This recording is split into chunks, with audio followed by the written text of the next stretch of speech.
The fluorescent lights of Gate 47 cast their sterile glow across the tired faces of passengers waiting to board Flight 2847 from Dallas to Los Angeles. It was supposed to be a simple 5-day anniversary trip, a celebration of 7 years of marriage. 7 years of building a life together through thick and thin. My wife Sarah and I had saved for months, pinching pennies, skipping dinner out, all to afford these tickets and a modest hotel in Santa Monica. We weren't asking for luxury, just a break from the relentless grind of our everyday lives. Sarah sat beside me in the gate area, her carry-on bag clutched on her lap, excitement dancing in her eyes despite the early morning hour. We'd woken up at 4 in the morning to make this 7 o'clock flight, and the exhaustion was beginning to show on both of us. But Sarah's smile never wavered.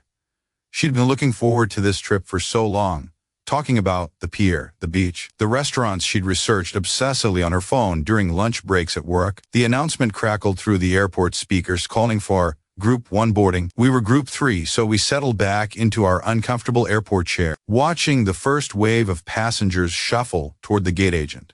That's when I first noticed her. She stood near the front of the Group 1 line. A woman in her late 50s with perfectly coiffed, blonde hair that looked shellacked into place, not a strand daring to move out of position. She wore a cream-colored pantsuit that screamed expensive, with gold jewelry glinting at her wrists and neck. Her oversized designer purse, complete with prominent logo, hung from her arm like a status symbol. But it was her face that caught my attention, a pinched expression of perpetual displeasure, lips pressed into a thin line, eyes scanning the crowd, with an air of superiority that made my stomach turn. She boarded with the first group, disappearing down the jetway with her nose held high, wheeling a matching designer luggage set behind her. When Group 3 was finally called, Sarah practically bounced out of her seat. We made our way down the jetway, the walls closing in as we approached the aircraft. The smell of recycled air and cleaning products hit us as we stepped onto the plane, greeted by a flight attendant with a practiced smile that didn't quite reach her eyes. Our seats were 18E and 18 degrees Fahrenheit, a window and middle seat combination. We'd deliberately chosen these because Sarah loved watching the clouds during takeoff, and I didn't mind taking the middle seat if it meant she could have that experience. The ticket confirmation had been printed and reprinted, checked and double-checked. We'd even paid an extra $35 each to select these specific seats in advance, a small splurge that had felt worth it at the time. As we approached row 18, my heart sank. The woman from the gate, the one with the expensive pantsuit and the permanent scowl, was sitting in seat 18E, Sarah's seat. The window seat we'd paid extra for. The seat that was clearly marked on our boarding passes. The woman had already made herself comfortable, having spread her belongings across both the window and middle seats. Her purse occupied 18 degrees Fahrenheit while she sat in 18E with her shoes already off, feet tucked beneath her, a neck pillow positioned just so, and a sleep mask pushed up on her forehead. She'd claimed the territory like a conquering general. Sarah stopped in the aisle, confusion crossing her face as she looked down at her boarding pass, then at the seat number above the row, then back at her boarding pass. I could see her doing the mental math, triple-checking that we were in the right place. The woman didn't even look up. She was scrolling through her phone, completely ignoring our presence despite the fact that we were clearly standing right there, blocking the aisle as other passengers tried to navigate around us. Sarah cleared her throat softly, her natural Midwestern politeness kicking in. She held up her boarding pass, pointing to it gently, trying to catch the woman's attention without causing a scene. Sarah hated confrontation, always had. She was the type to apologize when someone else bumped into her, to tip extra when the service was mediocre, to give people the benefit of the doubt even when they didn't deserve it. The woman finally glanced up, her eyes sliding over Sarah with barely concealed disdain. For a moment, I thought she might acknowledge the situation, might realize she was in the wrong seat and move, but instead, she looked back down at her phone, dismissing Sarah entirely. The passengers behind us were getting restless. I could hear their annoyed sighs, feel their impatience radiating forward. The flight attendant who'd greeted us at the door was helping someone with an overhead bin several rows ahead, oblivious to our situation. Sarah tried again, this time speaking in a voice so quiet I almost couldn't hear her over the ambient noise of the plane. But the woman heard her. Oh, she definitely heard her. Her head snapped up, eyes narrowing into slits, and she fixed Sarah with a glare that could have frozen lava. Then she spoke, and her voice carried that particular tone of entitled dismissiveness that I'd encountered too many times in my life, the tone of someone who believed the rules simply didn't apply to them. She informed Sarah, with absolute conviction and zero shame, that this was her seat. Not according to any boarding pass, not according to any official documentation, but according to something far more important in her mind.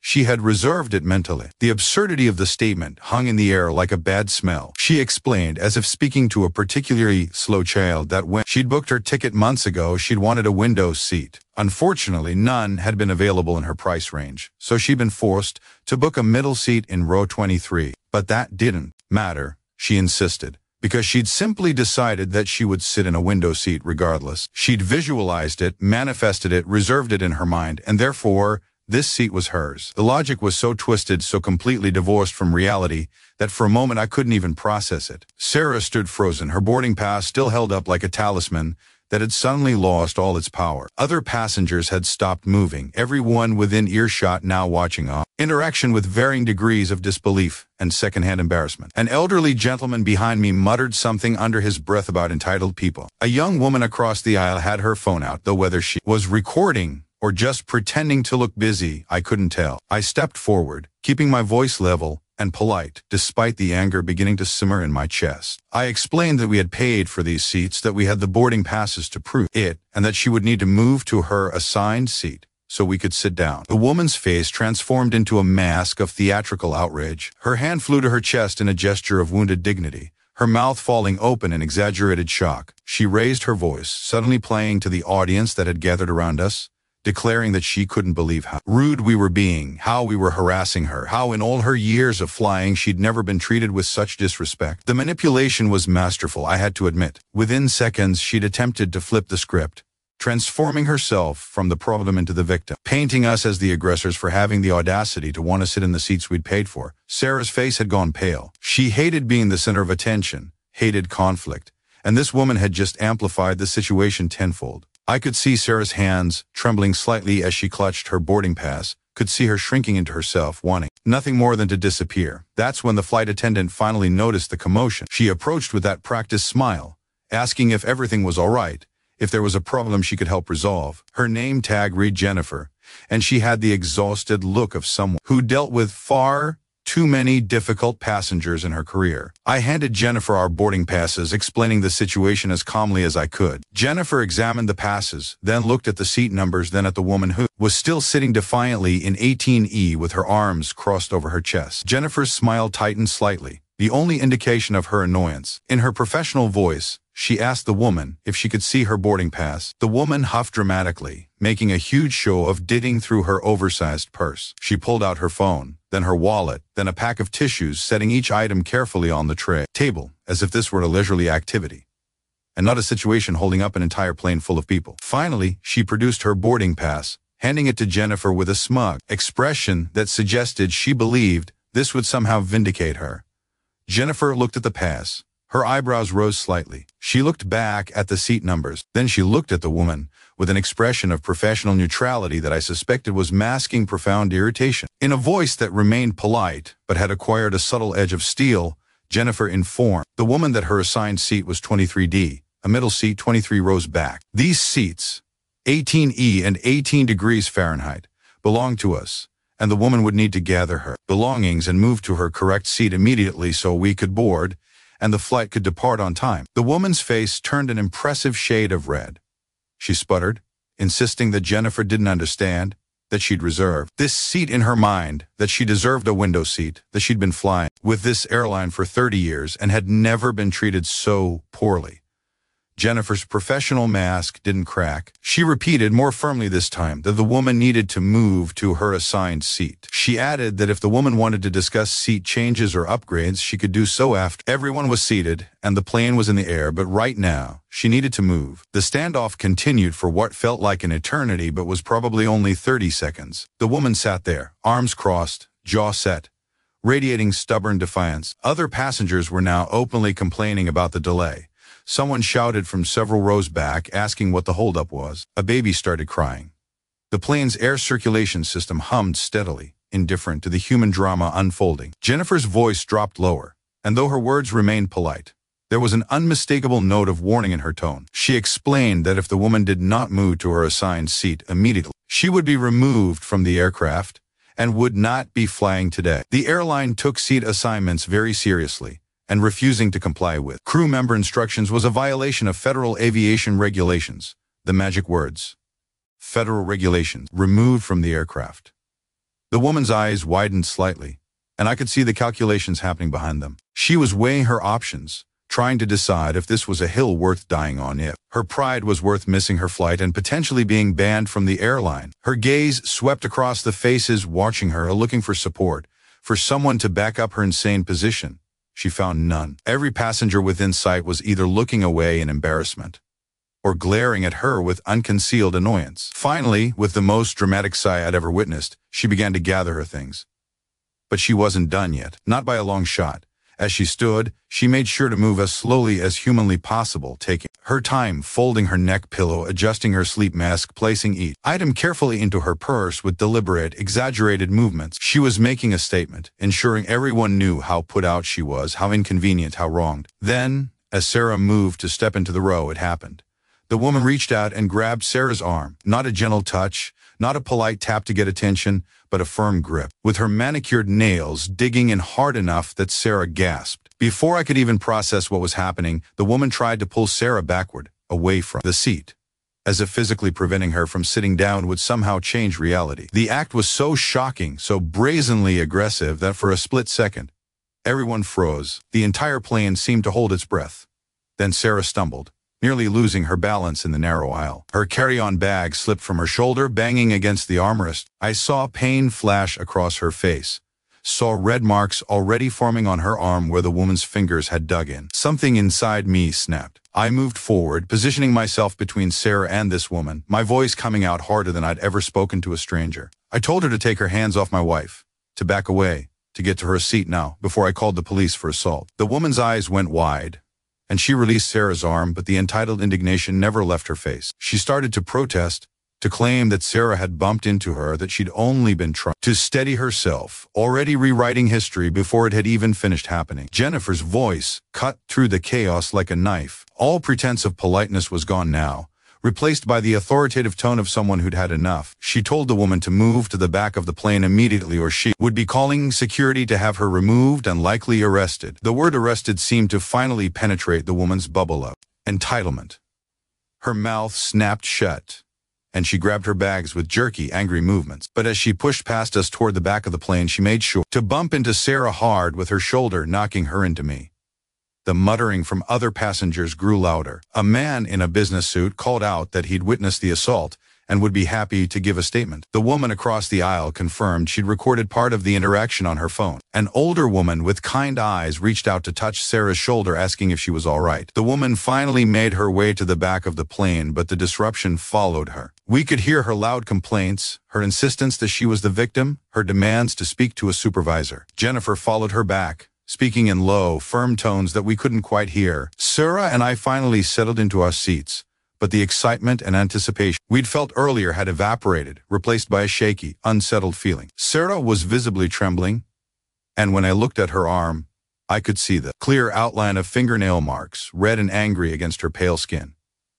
Other passengers around us were incredibly kind. The elderly gentleman behind us leaned forward to say he was sorry we'd had to deal with that. A flight attendant who wasn't Jennifer stopped by to check on Sarah, offering her water and ice for her arm. The business suit man confirmed he'd written down his contact information in case we wanted to file a complaint. The plane's departure was delayed by 20 minutes while Jennifer and another crew member dealt with the situation. We couldn't see what was happening in the back, but we could hear raised voices occasionally cutting through the ambient noise. Other passengers were getting restless again, but this time the irritation was directed squarely at the woman, not at us. Eventually, Jennifer returned to the front of the plane, making an announcement apologizing for the delay and thanking everyone for their patience.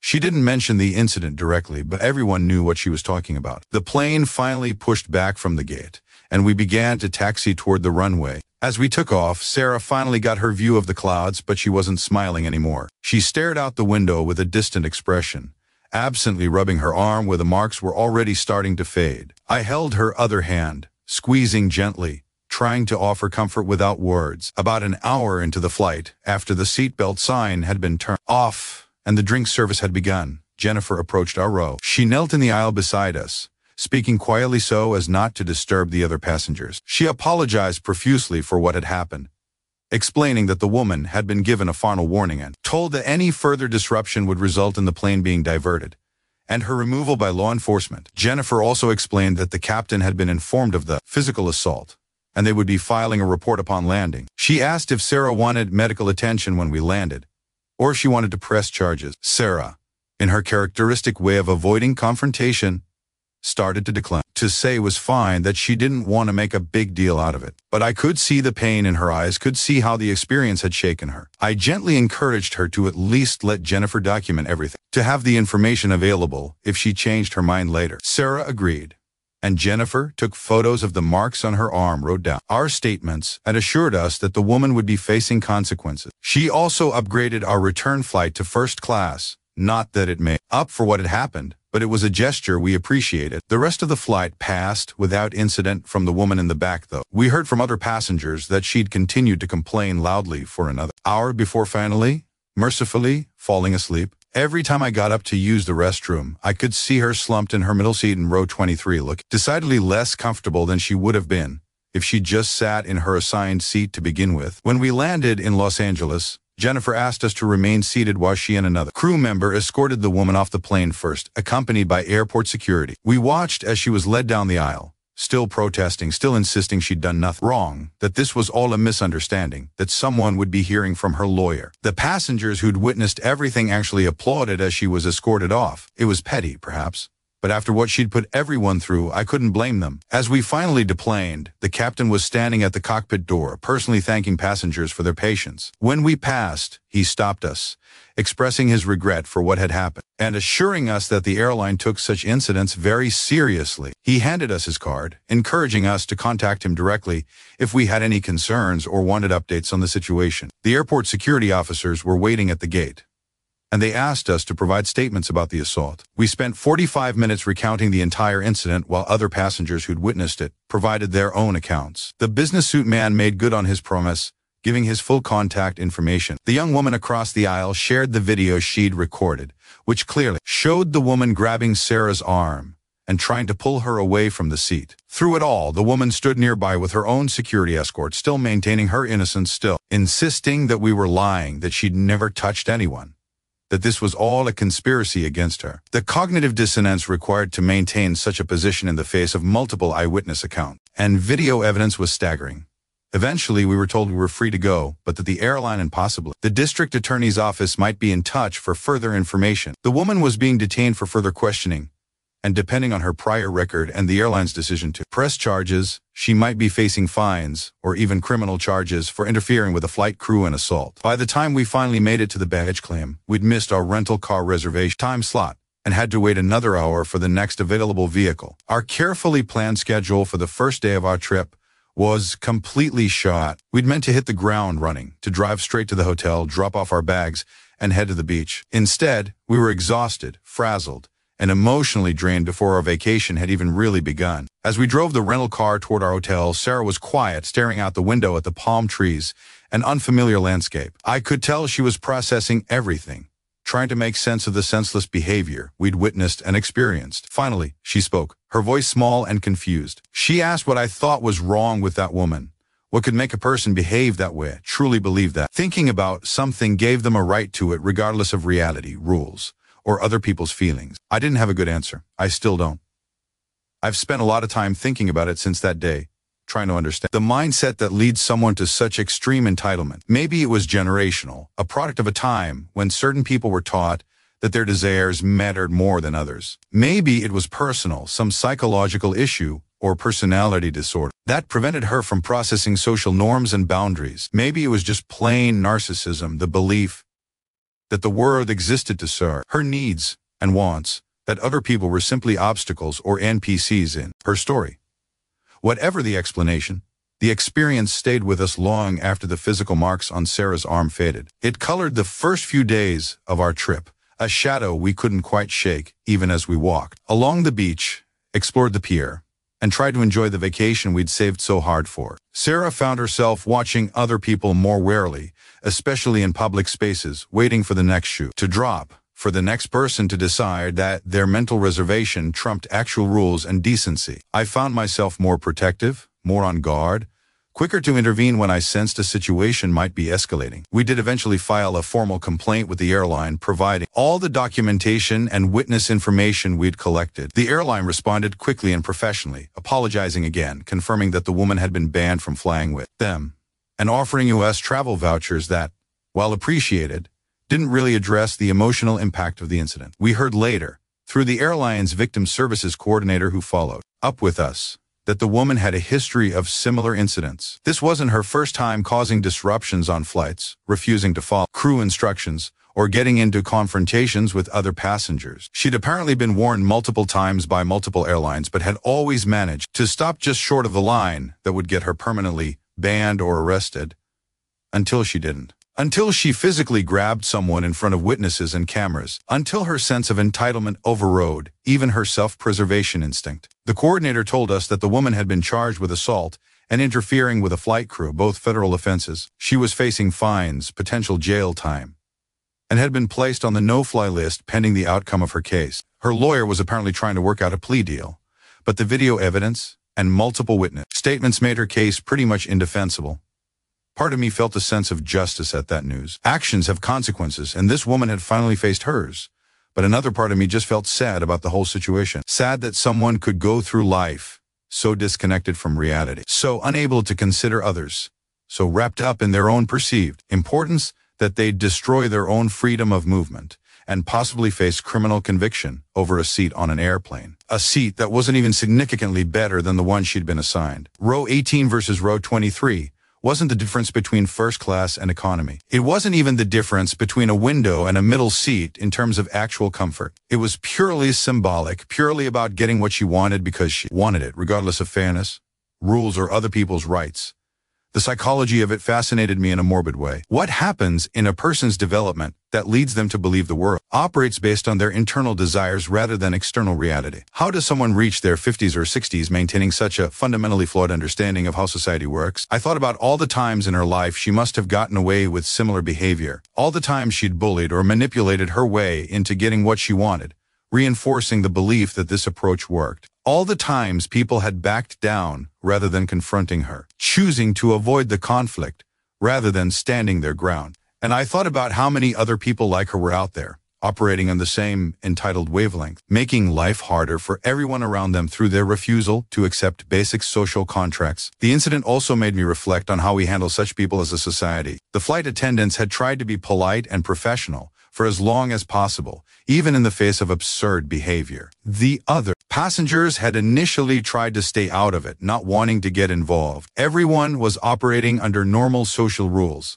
trying to be considerate and avoid confrontation. But people like that woman count on those normal social rules. They count on other people's politeness, their desire to avoid scenes, their discomfort with confrontation. They weaponize social norms against the people who actually follow them, knowing that most people will back down rather than cause a disturbance. It's only when they cross a line so egregious that it can't be ignored, like physically assaulting someone, that consequences finally catch up with them. And even then, they genuinely seem to believe they're the victims, that the world is being unfair to them, that everyone else is the problem. The remainder of our trip was lovely once we managed to shake off the unpleasant start. We walked the beach, ate overpriced but delicious seafood, explored neighborhoods and galleries, and reconnected in the way that vacations are supposed to facilitate. Sarah's arm healed quickly, the marks fading within a few days, leaving no physical evidence of what had happened. But we both knew we'd carry the memory for a long time. We'd joke about it sometimes. In that way, people joke about traumatic experiences once enough time has passed. One of us would say something about mentally reserving something, a parking spot, a table, at a restaurant, and we'd both laugh,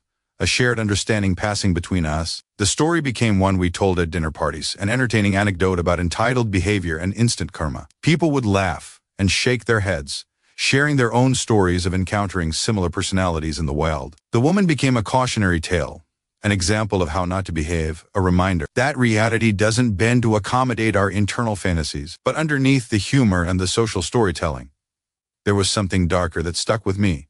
The casual violence of the ease with which this woman had put her hands on my wife, tried to physically force her to comply, the complete absence of empathy or self-awareness, the inability to see Sarah as a real person with rights and feelings equal to her own. It made me wonder how many interactions like this happen every day, in airports and restaurants and stores and offices, between entitled people who believe the world owes them special treatment and regular people just trying to go about their lives. How many of those interactions escalate? How many leave invisible marks that don't fade as quickly as the ones on Sarah's arm? The viral nature of such stories provides some comfort, I suppose. In an era of smartphones and social media, egregious behavior is less likely to go unchallenged or unrecorded. People are more willing to speak up, to document, to share evidence of entitled behavior. There's a collective pushback happening against the idea that certain people deserve special treatment just because they demand it. But it also feels like a symptom of a larger problem, doesn't it? The fact that these stories are so common, so relatable, so viral, suggests that entitled behavior is endemic. We all have our own versions of the airplane Karen, the parking lot Ken, the restaurant Rhonda who makes everyone's life harder because they can't accept the basic premise that their wants don't override everyone else's rights. Maybe that's why these stories resonate so much, why they get shared and commented on and discussed at length. They're not just entertaining anecdotes about bad behavior. They're expressions of a collective frustration with a certain type of person, a certain type of mindset that seems to be everywhere and getting worse. Or maybe it's always been this bad, and we're only now documenting it, sharing it, holding it up to the light and saying, look at this. Look at how people actually behave when they think they can get away with it. Whatever the case, I'm grateful that the incident didn't ruin our anniversary trip completely. I'm grateful for the kind passengers who spoke up and offered support. I'm grateful for the flight crew who eventually put their foot down and enforced the rules. I'm grateful for the technology that documented what happened, making it impossible for the woman to rewrite history to suit her narrative. And I'm grateful that Sarah and I could eventually laugh about it, could turn it into a story rather than letting it become a trauma. Could use it as a reminder of our own values and how we want to move through the world. We want to be the kind of people who respect others, who follow reasonable rules, who understand that our desires don't give us rights over other people's bodies or property. We want to be the kind of people who speak up when we witness injustice, but who also choose kindness and understanding when possible. We don't want to be the kind of people who grab strangers, who mentally reserve things that aren't ours, who believe the world should bend to accommodate our whims, regardless of impact on others. It seems like such a basic standard, such an obvious baseline for human behavior. And yet, as our experience proved, it's apparently too high a bar for some people to clear. The woman on that flight genuinely believed, with absolute conviction, that thinking about a seat made it hers, that her mental reservation trumped our paid reservation, our boarding passes, our rights as passengers. And when reality didn't conform to her belief, when people had the audacity to point out that she was wrong, she responded with aggression and violence. It's absurd. It's infuriating. It's darkly comedic in its complete detachment from how the world actually works. And apparently, it's common enough to fuel entire YouTube channels dedicated to such stories, to provide endless content for people seeking validation that they're not crazy, that the world really is full of people behaving this badly, that their own experiences with entitled individuals aren't isolated incidents but part of a larger pattern. So here's our contribution to that collective documentation. Our story of the woman who mentally reserved a seat on an airplane and then physically assaulted someone when reality had the audacity to disagree with her fantasy. Our reminder that entitled people exist, that they can make your life briefly miserable, but that ultimately reality has a way of catching up with them. And our hope that by sharing these stories, by laughing at the absurdity and supporting each other through the frustration, we can create a culture that increasingly refuses to tolerate such behavior, that stands up for basic decency and respect, that reminds entitled people that they are not, in fact, the main characters in everyone else's story. The world doesn't operate based on mental reservation. It operates based on reality, on rules, on mutual respect and consideration. And the sooner people learn that lesson, the better off we'll all be. Thank you so much for watching this wild story of airplane entitlement gone wrong. If you enjoyed this tale of mental reservations and instant karma, please hit that like button and subscribe to Hoa Story Files for more unbelievable stories of entitled neighbors, property disputes, and real-life drama that you won't believe actually happened. We post news stories every week about Karens, Hoa nightmares, and everyday conflicts that escalate in the most unexpected ways. Drop a comment below sharing your own airplane horror stories or encounters. With entitled people, your story might just be featured in our next video. Remember, reality doesn't care about your mental reservations, but we care about bringing you the best drama content on YouTube. Hit that notification bell so you never miss a story. And until next time, this has been Hoa Story Files, where the stories are real and the entitlement is unbelievable. Stay safe out there and always check your seat assignments.